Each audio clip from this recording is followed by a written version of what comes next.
Amados, essa noite eu vim confessar uma coisa. Eu tenho um vício, e esse vício se chama Deus. Aleluia!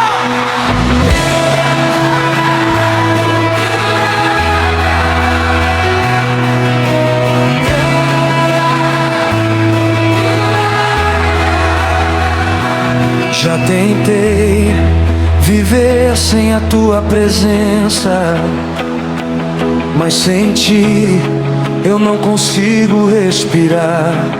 Não consigo respirar. Cada vez que me afasto de ti, algo dentro de mim grita pra